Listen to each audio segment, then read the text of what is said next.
Проектот за реинтеграција на маргинализирани лица што се спроведува во Струмица преку Центарот за развој на Југоисточен плански регион во партнерство со Сдруженијето за советување, лекување, реинтеграција и ресоцијализација на лица зависници од психоактивни супстанции избор, треба да биде урнек и пример за сите останати плански региони и општини во земјава.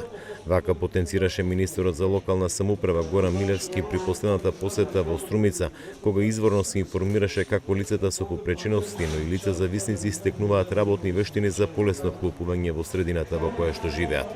Во износ од над 6 милиони денари, Министерството и Швајцарската агенција набавија опрема потребна за работно способување во пекарство, пакување производи, градинарство и цекерство, со цел збогатување на програмата за реинтеграција за стекнување на вештини на професионално способување на маргинализираните лица.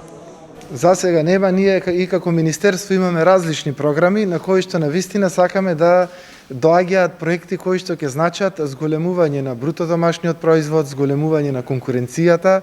За жал, претежно добиваме проекти за канализација, за водовод, сето тоа е многу важно. Меѓутоа, навистина ние треба да инвестираме и да финансираме проекти кои што се вакви специфични.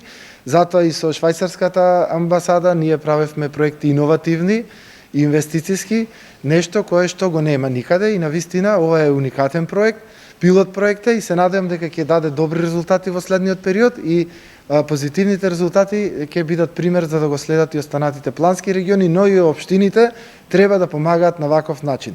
Значи само одржливост да има проектот, не само да донираме пари, кога ќе заврши проектот да завршат и средствата, туку нешто што ќе трае долгорочно со само одржливост.